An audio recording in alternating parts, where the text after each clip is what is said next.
Hello and welcome. I'm Rahul and you're watching me on my Facebook page or my YouTube channel Rahul Kumar Talks. If you're watching me consistently, then welcome back to my channel. I usually bring such kind of knowledge, such kind of topics which can enhance your experience, which can groom you, which can give you aspect of personal development as well as your skill development, whatever you want to do as a professional being or as a business startup, whatever you want to do. I usually want to assist you. I want to make a change in your life, and that's why I'm here to talk about each and everything whatever you want, about your personal life or about your business life. Wherever you want to get help by me, I'm always eager to help you. Today I'm going to talk about what is public limited company and private limited company, how you can start up. Because if you want to think big, if you want to do your own startup, if you want to be a part of a big company, how to start that big company, you should have knowledge of that. And if you want to understand what are the constitution of the companies,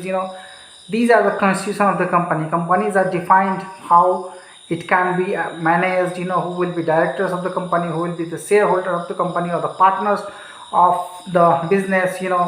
So I've already talked about self means proprietorship business as well as partnership business. If you want to take knowledge of that, you can watch my previous videos. But today I'm going to talk about private limited companies and public limited company, how you can start that way business, that very company.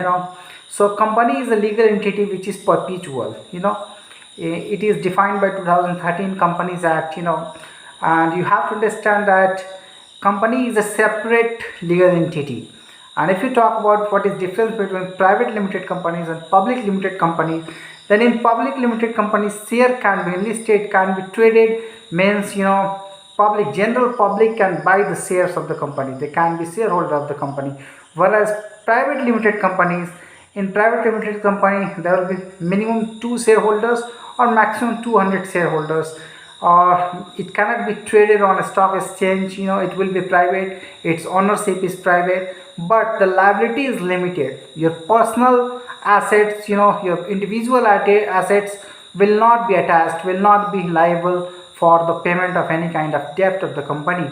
That you have to understand. In private limited company, there should be minimum 2 shareholders or 2 directors. Whereas in public limited company, there should be minimum 7 members, 7 shareholders as well as 3 directors. If this company, if you want to start, how you can start this company? First of all, you have to identify that directors should have digital directors identification number, DIN.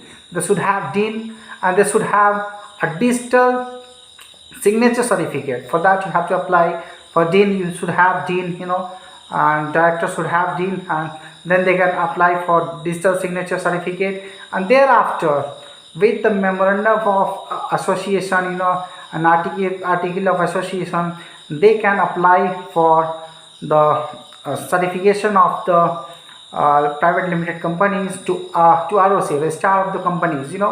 And they will provide you proper PAN number, TAN number of the companies as well as certificate of incorporation. Then you will be able to hold the company. And if there are certain chartered accountants, there are certain secretaries in your company, their certificates are needed, in order to move your company. But if you want to understand that, if you want to start a public limited companies, then there should be 7 shareholders. And what is the paid up capital you should have for private companies as well as for public limited companies? There should be some minimum paid up capital. 1 lakh paid up capital is important. Mean the investors should invest 1 lakh rupees in their companies, then they can start private limited companies. If they have invested 5 lakh, and they can start public limited companies. But for public limited company, all the directors should have DIN, director identification number, as well as they should apply for everyone, digital signature certificate. And then they can apply on the ROC, MCA, Ministry of Corporate Affairs. On their portal, they have to apply for the registration of incorporation, and then for commencement of the business. If they want to get all these things, then they can start a public limited company.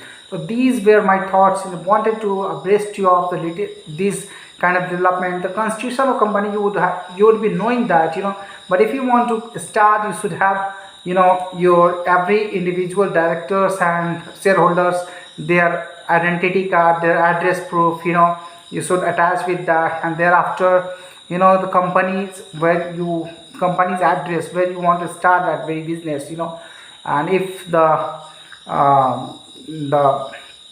building, where you want to start, someone else is landlord, then there should be a NOC from landlord. There should be electricity bill, for that kind of address verification, for business address verification. So you have to give NOC, you have to get lease agreement if the building belongs to other person. And that's why these have been my knowledge for you. Thank you for listening to me.